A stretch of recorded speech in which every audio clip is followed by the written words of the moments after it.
नमस्कार। पद्मा की लाइब्रेरी में स्वागत है आप सभी का।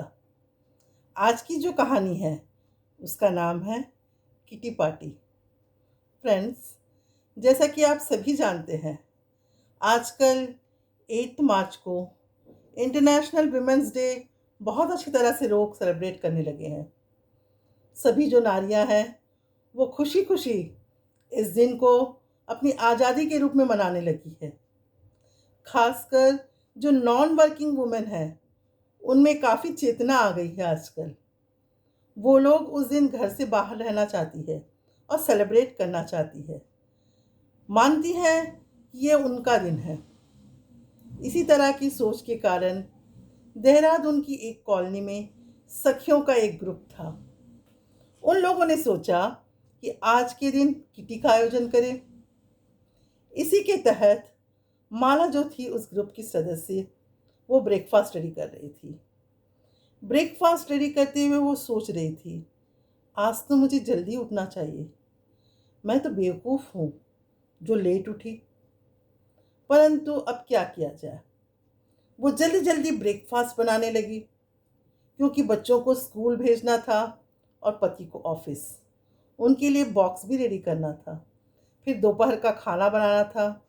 उसके बाद उसे जो जिम्मेदारी दी गई थी किटी के लिए, मटर पनीर की सब्जी बनाने की, उसे पूरा करना था।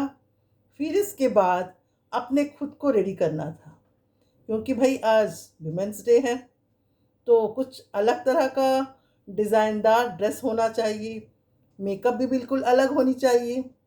सब कुछ करने में कितना वक्त लगेगा, ये सोच सोच कर माला परेशान हो रही थी और बेचारी जल्दी जल्दी अपना काम निपटाने लगी। जैसे तैसे कर कर बच्चों को स्कूल भेजी, पति ऑफिस गए, तो दोपहर का खाना शुरू कर दी। अब उसे चिंता हो रही थी कि मटर पनीर की सब्जी जो है वो किस तरह से बनाऊं, क्योंकि सारी सखियों का टेस्ट बिल्कुल अलग था। किसी को मसालेदार पसंद था, तो किसी को तीखा तीखा, और किसी को थोड़ा सा मिठास रूप में। अब वो सोचने लगी कि कैसे बनाऊं। यदि मसालेदार बनाऊंगी तो कोई एक मीन लेख निकालेगी कि सब्जी आज अच्छी नहीं बनी है, और कोई कहेगा कि सब्जी तो आज मीठा मीठा सा लग रहा है। ये सोचकर उसका दिमाग बिल्कुल भी काम नहीं करने लगा। अंत में वो सोचती है कि आज वो अपने पसंद की सब्जी बनाएगी और देखेगी कि उसकी सखियों को पसंद आता है या नहीं।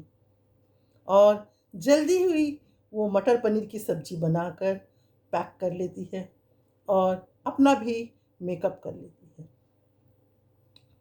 अलमारी से एक सुंदर सा डिज़ाइनदार ड्रेस निकालती है, अच्छा सा मेकअप कर बैग लेकर निकल पड़ती है ठुमकते हुए से मनी के घर। जी हाँ, आज जो किटी का आयोजन था वो मनी के घर में था। सारी सखियां उसका इंतज़ार कर रही थी। जैसे ही वो पहुंचती है, सभी लोग कहने लगती है, क्या बात है, आज इतना लेट? भूल गई क्या, आज किटी थी हमारे यहाँ?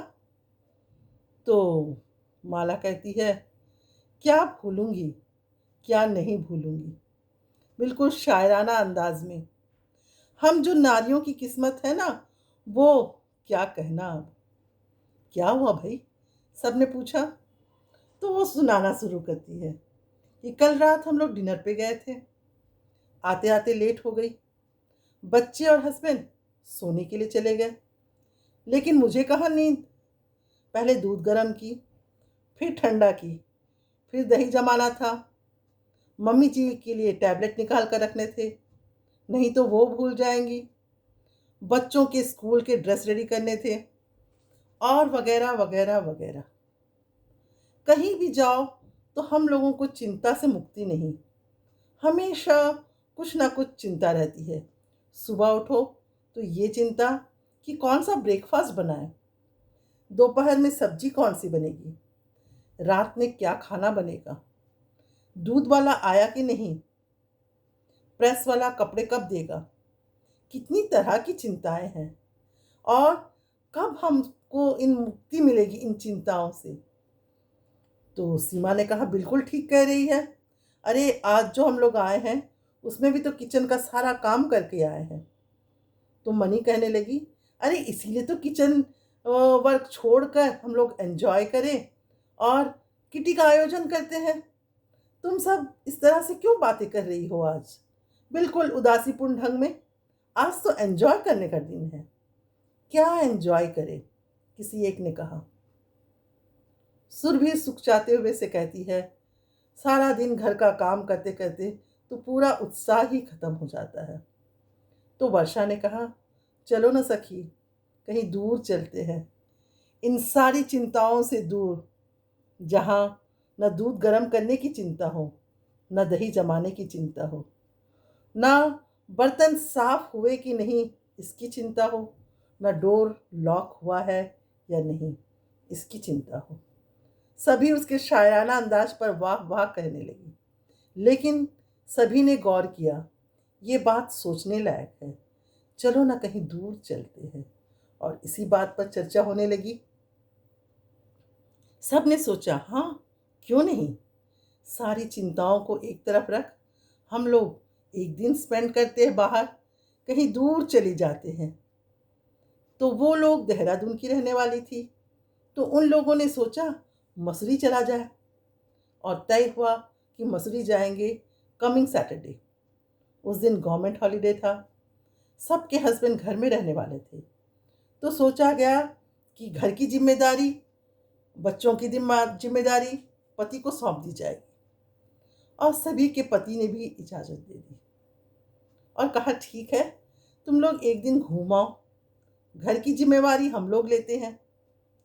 सब कुछ तय हो गया और सैटरडे भी आ गया। नियत समय पर कार आ गई। सभी अपना अपना लगेज लेकर बाहर निकल गई। कार में सखियां बैठ गई और कार चल पड़ी मसूरी की ओर। मसूरी के हसीन सपने देखते हुए सभी आपस में बातें करते हुए, कह कहे लगाते हुए चली जा रही थी। थोड़ी थोड़ी दूर पर कार को रोका जाता, सारी सखियां बाहर उतरती और फोटोग्राफ्स लेती, सेल्फीज ले रही थी, अलग अलग पोजेस में, अलग अलग कैमरों से। सभी के ड्रेसेस बहुत ही देखने लायक थे, सुंदर सजीले, सभी खूबसूरत सी लग रही थी, बिल्कुल पक्षियों की भांति चहचहा रहे थे।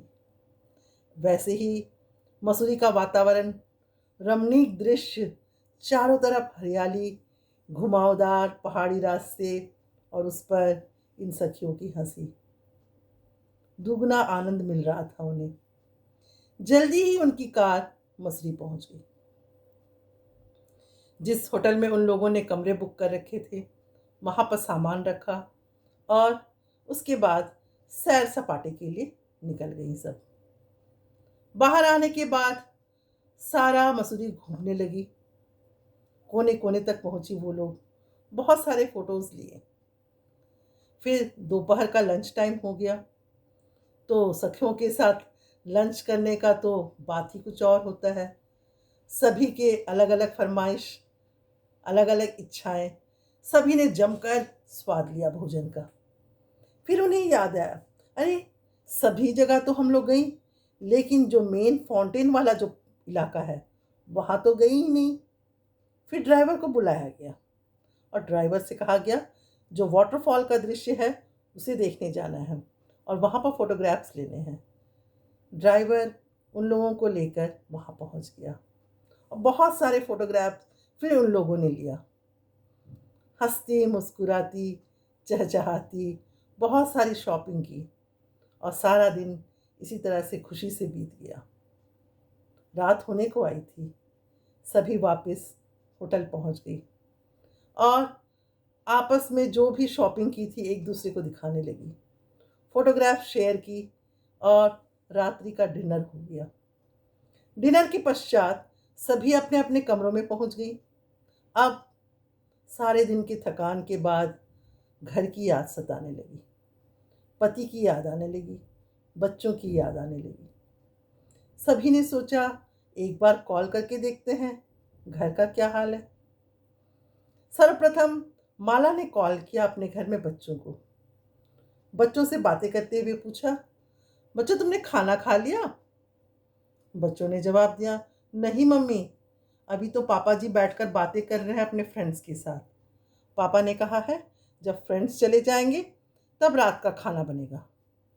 ये सोचकर माला ने कहा, अरे रात के 10 बज गए हैं, कब उनके फ्रेंड्स जाएंगे, कब वो खाना बनाएंगे और कब तुम लोग खाओगे? भूख नहीं लगी क्या? तो बच्चों ने कहा, मम्मी भूख तो लग रही है, पर क्या करें? माला कहती है, ठीक है, किचन में बिस्किट्स रखे हुए हैं और कुछ स्नैक्स भी रखा है मैंने तुम लोगों के लिए। जाओ उसे खा लो और जब पापा खाना बनाए तब खाना भी खा लेना तुम लोग। लेकिन माला का मन खराब हो जाता है। वो सोचने लगती है, अरे मैंने तो खाना खा लिया, परंतु बच्चों का भोजन नहीं हुआ अभी तक। इसके बाद जब सीमा अपने घर में कॉल करती है और बच्चों से पूछती है, बेटा तुमने खाना खा लिया क्या? तो बच्चे कहते हैं, हाँ मम्मी, आज पापा ने चाउमीन मंगाया था, हम लोग चाउमीन खाए हैं आज। तो वो कहती हैं, अरे भले चाउमीन से पेट भरेगा क्या तुम लोगों का? रोटियां खा लेते। तो बच्चों ने जवाब दिया, नहीं मम्मी, पापा ने कहा है कि रोज तो रोटियां खाते हो, आज थोड़ा चेंज हो जाए।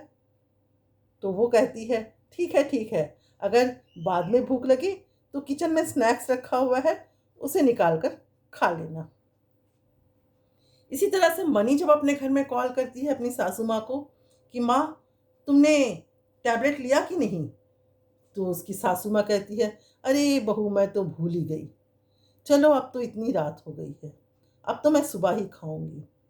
इसी तरह से सारी सखियां अपने अपने घर में कॉल करती है, नहीं कहीं से भी उन्हें कोई पॉजिटिव आंसर नहीं मिलता। सबका मन खराब हो जाता है, उदास हो जाती है सभी सखियां और सारा रात उसी तरह से बिताती है जैसे मानो उनके बिस्तर पर कांटे बिछे हुए हैं। उन्हें लगता है कब सुबह होगी, कब वो लोग वापस अपने घर जाएंगे। सुबह होती है, आपस में सभी सखियां चर्चा करने लगती है कि हम लोग घर छोड़कर, परिवार को छोड़कर, बच्चों को छोड़कर इतनी दूर आए एंजॉय करने के लिए। कुछ देर तक तो सब कुछ अच्छा लगता है, उसके बाद घर की जिम्मेदारियां याद आने लगती है और फिर हमें जाना भी तो वहीं है। हम खा ले, हम एंजॉय कर ले, बच्चे ना खाए ठीक से तो अच्छा नहीं लगता। अब कभी भी हम लोग इतनी दूर नहीं आएंगे। अगर एंजॉय करना ही है, किचन में जाने का मन ना हो तो मॉल चली जाएंगी, वहाँ जाकर खा लेंगे हम लोग और अपना टाइम स्पेंड करेंगे। और दो चार जो मंदिर थे वहाँ जाकर दर्शन करती है। फिर उसके बाद वापस घर की ओर उनकी कार निकल पड़ती है। लेकिन अब कुछ अंतर आ गया था उनकी सोच में और इस जर्नी में। जाते वक्त उनके शरीर में एक उमंग था, उनके दिमाग में कुछ दूसरी सोच थी। अब शरीर में निराशा थी, थोड़ी थकान थी और सोच भी बिल्कुल बदल गई थी। अब जो वातावरण था उन्हें कुछ ज़्यादा रमणीक नज़र नहीं आ रहा था। चारों तरफ वही हरियाली थी, पक्षी उसी तरह से चहचहा रहे थे, लेकिन उनकी कानों में अब उन पक्षियों की चहचहाहट नहीं जा रही थी। उनके घर में क्या हो रहा है यही सब कुछ वो लोग सोच रही थी। जल्दी ही कार घर पहुंच जाती है। कॉलोनी के गेट के पास बच्चे खेल रहे थे। जैसे ही कार रुकती है, माला के बच्चे दौड़ते हुए से आते हैं और अपनी मम्मी को पकड़ लेते हैं। मम्मी तुम नहीं रहती हो ना तो हमें अच्छा नहीं लगता है, माला के बच्चों ने कहा। तो माला ने कहा, मुझे भी नहीं अच्छा लगा बच्चों, अब मैं कभी नहीं जाऊंगी तुम लोगों को छोड़कर। तो सीमा के बच्चे कहते हैं, मम्मी तुम नहीं थी ना तो रात को खाने का मन नहीं कर रहा था और डर भी लग रहा था। सभी बच्चों की बातें सुनते हुए मम्मियाँ अपने अपने घरों की ओर जाने लगती है बच्चों के साथ में। घर जाने के बाद अंदर का वातावरण देखकर उनका दिमाग तो और भी बदल जाता है। सारा घर उथल पुथल, सामान बिखरे पड़े से, लगता है कि वहाँ पर मानो बड़ा गृह युद्ध हुआ है। किचन में जो बच्चों ने खा पी कर सामान रखा था और बर्तनों का अंबार लगा हुआ था, एक दिन में ही पूरा कायाकल्प हो चुका था। जल्दी जल्दी जो सखियाँ थी अपने कपड़े चेंज कर किचन में घुस जाती है, दोपहर का खाना बनाती है, बच्चों को खिलाती है, अपने खाती है, पतिदेव को खिलाती है। शाम का चाय नाश्ता होता है। उसके बाद जो कॉलोनी का जो वॉचमैन था, उसे अलग अलग इन सखियों के घर से अलग अलग तरह की आवाज़ें सुनाई पड़ने लगी और वो मुस्कुराने लगा। किसी घर से यूक्रेन में जैसे बम फूटता है तो आवाज़ आती है, उसी तरह की आवाज़ें आ रही थी। उन पति पत्नी के बीच में क्या संघर्ष छिड़ा हुआ था, इसी बात से समझ सकते हैं। किसी दूसरे घर में महाभारत का युद्ध छिड़ा हुआ था और किसी तीसरे घर में साइलेंट युद्ध चल रहा था। पत्नी लाल लाल आंखों से अपने पति को घूर रही थी और पति भी लाल लाल आंखों से घूरते हुए अपनी पत्नी की बातों का समाधान दे रहा था। मानो पत्नी कह रही हो, एक दिन में तुमने घर का क्या कर दिया, और पति कह रहा था मानो कि इसमें मेरी क्या गलती है, बच्चों ने किया है ये सब, मैंने कुछ नहीं किया। लेकिन धीरे धीरे रात आने लगी, फिर से वही सिलसिला शुरू। खाना बनाओ, दूध गर्म करो, दूध ठंडा करो, फिर दही जमाओ। सबके लिए कपड़े निकालने लगी लड़कियां, जो मम्मियाँ जो थी। और फिर बच्चों के लिए कपड़े निकाले, बैग ठीक किया, अपनी सासू माँ के लिए टैबलेट निकाली मनी ने, और सोचने लगी कि हमारे बिना घर कैसा हो जाता है। हम नहीं तो घर में पूरा कायाकल्प हो जाता है। हमारे बिना बच्चों का क्या होगा। ये सोचकर वो सोचती है कि अब कभी वो लोग घर छोड़कर नहीं रहेंगी। सचमुच में समाज में जो स्त्रियां हैं, उनका तो स्थान है ही अपूर्व। उनके बिना सब कुछ अधूरा है। कहते हैं ना, आधा संसार स्त्रियों का है, अब अलग से क्या मांगना। ये तो भगवान ने ही कहा है कि समाज का आधा हिस्सा स्त्री है तो समाज का आधा हिस्सा पुरुष है।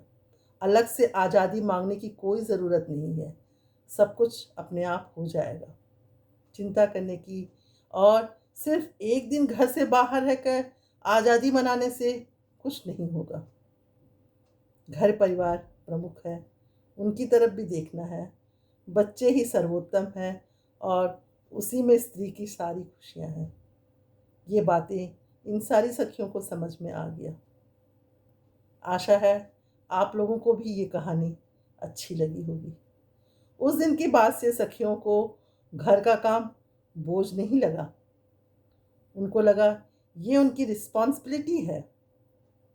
उम्मीद है आप लोगों को ये कहानी पसंद आई होगी और अपने विचार कमेंट बॉक्स में दीजिएगा। फिर मिलते हैं मेरी अगली कहानी में। तब तक के लिए बाय बाय।